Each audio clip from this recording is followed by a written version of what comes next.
ನಮಸ್ಕಾರ, ಉತ್ತರ ಕರ್ನಾಟಕ ನ್ಯೂಸ್ಗೆ ಸ್ವಾಗತ. ನಾನು ಶುಭಾ ಎಂಪೋಲ್. ಬೆಂಗಳೂರು ನಗರ ಕಾಟನ್ಪೇಟೆ ಠಾಣೆಯಲ್ಲಿ ರಾತ್ರಿ ಇಡೀ ಬಂಧನದಲ್ಲಿರಿಸಿ ಬೆತ್ತಲೆಗೊಳಿಸಿ ಹಲ್ಲೆ ನಡೆಸಿದ ಸಂದರ್ಭದಲ್ಲಿ ಕೋಣೆಯಲ್ಲಿರುವ ಸಿಸಿ ಕ್ಯಾಮೆರಾದಲ್ಲಿ ಸೆರೆಯಾಗಿರುವ ದೃಶ್ಯಾವಳಿ ಕೊಡಲು ನಿರಾಕರಿಸಿದ ಪೊಲೀಸ್ ಇಲಾಖೆ ವಿರುದ್ಧ ಹಿಂದೂ ಮುಖಂಡ ಪುನೀತ್ ಕೆರೆಹಳ್ಳಿ ಹೋರಾಟ ಮುಂದುವರೆಸಿದ್ದಾರೆ.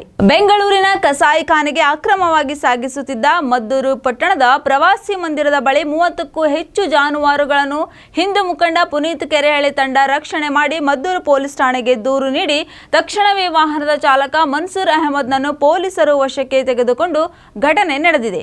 ಮಲ್ಲೇಶ್ವರಂನ ಬಿಜೆಪಿ ರಾಜ್ಯ ಕಚೇರಿಯಲ್ಲಿ ನಡೆದ ಬಿಜೆಪಿ ಸದಸ್ಯತ್ವ ಅಭಿಯಾನಕ್ಕೆ ರಾಜ್ಯಾಧ್ಯಕ್ಷ ಬಿವೈ ವಿಜೇಂದ್ರ ಅವರು ಚಾಲನೆ ನೀಡಿದರು. ಕಾರ್ಯಕ್ರಮದಲ್ಲಿ ವಿಪಕ್ಷ ನಾಯಕ ಆರ್ ಅಶೋಕ್ ಮಾತನಾಡಿ, ಈ ಬಾರಿ ಎಷ್ಟು ಮತ ಬಿಜೆಪಿಗೆ ಬಂದಿದೆ ಅದರಲ್ಲಿ 75% ಜನರು ಸದಸ್ಯರಾಗಬೇಕು ಎಂದು ಹೇಳಿದರು. ಮುಡಾ ಪ್ರಕರಣಕ್ಕೆ ಸಂಬಂಧಿಸಿ ಮುಡಾ ಮಾಜಿ ಆಯುಕ್ತ ಜಿಟಿ ದಿನೇಶ್ ಕುಮಾರ್ ಅವರನ್ನು ಅಮಾನತು ಮಾಡಲಾಗಿದೆ. ಇದು ಸಿದ್ದರಾಮಯ್ಯನವರಿಗೆ ಮತ್ತಷ್ಟು ಸಂಕಟ ತಂದೊಡ್ಡಿದೆ. ಆದರೆ ನಿನ್ನೆ ಚಾಮುಂಡಿ ಬೆಟ್ಟಕ್ಕೆ ಭೇಟಿ ಕೊಟ್ಟು ದೇವರ ದರ್ಶನ ಪಡೆದ ಸಿಎಂ ಸಿದ್ದರಾಮಯ್ಯನವರು ಸುಳ್ಳು ಹೇಳಿಲ್ಲ, ತಪ್ಪು ಮಾಡಿಲ್ಲ ಎಂದು ಪುನರುಚ್ಚರಿಸಿದ್ದಾರೆ.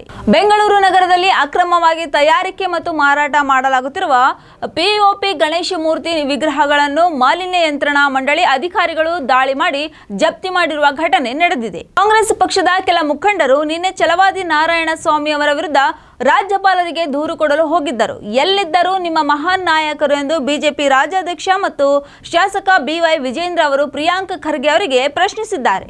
ರಾಜ್ಯದಲ್ಲಿ ಅರಣ್ಯ ಪ್ರದೇಶ ಹೆಚ್ಚಿಸಿದೆ. ಅರಣ್ಯ ಒತ್ತುವರಿಯನ್ನು ಕಟ್ಟುನಿಟ್ಟಾಗಿ ತಡೆಯಬೇಕೆಂದು ಮುಖ್ಯಮಂತ್ರಿ ಸಿದ್ದರಾಮಯ್ಯ ಅವರು ಅರಣ್ಯ ಪ್ರದೇಶ ಅಧಿಕಾರಿಗಳಿಗೆ ಖಡಕ್ ಸೂಚನೆ ನೀಡಿದ್ದಾರೆ. ರಾಜ್ಯದಲ್ಲಿ ಬಿಟ್ ಕಾಯಿನ್ ಹಗರಣ, ಕೋವಿಡ್ ನಿರ್ವಹಣೆಯಲ್ಲಿ ಅವ್ಯವಹಾರ, ಮಹರ್ಷಿ ವಾಲ್ಮೀಕಿ ಅಭಿವೃದ್ಧಿ ನಿಗಮದಲ್ಲಿನ ಹಣ ದುರ್ಬಳಕೆ ಸೇರಿದಂತೆ ಪ್ರಮುಖ ಪ್ರಕರಣಗಳು ಪರಿಶೀಲಿಸಲು ಸಮಿತಿ ರಚಿಸಲು ರಾಜ್ಯ ಸರ್ಕಾರ ಮುಂದಾಗಿದೆ ಎಂದು ಗೃಹ ಸಚಿವ ಜಿ ಪರಮೇಶ್ವರ್ ಅವರು ತಿಳಿಸಿದ್ದಾರೆ. ಬೆಂಗಳೂರಿನ ರಾಮೇಶ್ವರಂ ಕೆಫೆ ಸ್ಫೋಟ ಪ್ರಕರಣದ ಉಗ್ರ ತಮಿಳುನಾಡಿನಲ್ಲಿ ತರಬೇತಿ ಪಡೆದಿದ್ದ ಎಂಬ ಕೇಂದ್ರ ಸಚಿವೆ ಶೋಭಾ ಕರಂದ್ಲಾಜೆ ಹೇಳಿಕೆ ವಿರುದ್ಧ ಭಾರೀ ಆಕ್ರೋಶ ವ್ಯಕ್ತವಾಗಿದೆ. ಈ ಸಂಬಂಧ ಶೋಭಾ ಕರಂದ್ಲಾಜೆ ಅವರು ಕೋರ್ಟ್ನಲ್ಲಿ ಕ್ಷಮೆ ಕೇಳಿದ್ದಾರೆ. ಸರ್ಕಾರದಿಂದ ಸೂಕ್ತ ಸೂಚನೆ ಪಡೆದ ನಂತರ ತಿಳಿಸುವೆ ಎಂದು ತಿಳಿಸಿದ್ದಾರೆ. ಚಿಕ್ಕಮಗಳೂರು ತಾಲೂಕಿನ ಮಲ್ಲೇನಹಳ್ಳಿ ಕೇವಲ ಫೌಂಡೇಶನ್ ಹೆಸರಿನಲ್ಲಿ ಯೋಗ ತರಬೇತಿ ನೀಡುತ್ತಿದ್ದ ಯೋಗ ಗುರು ಪ್ರದೀಪ್ ಉಲ್ಲಾಳ್ ಅವರು ಅತ್ಯಾಚಾರ ಎಸಗಿದ್ದಾರೆ ಎಂದು ಅನಿವಾಸಿ ಭಾರತೀಯ ವೈದ್ಯೆ ಮಾಡಿರುವ ಆರೋಪ ಸಂಬಂಧ ಪೊಲೀಸರು ದಾಖಲಿಸಿರುವ ಎಫ್ಐಆರ್ ಪ್ರತಿ ಲಭ್ಯವಾಗಿದೆ.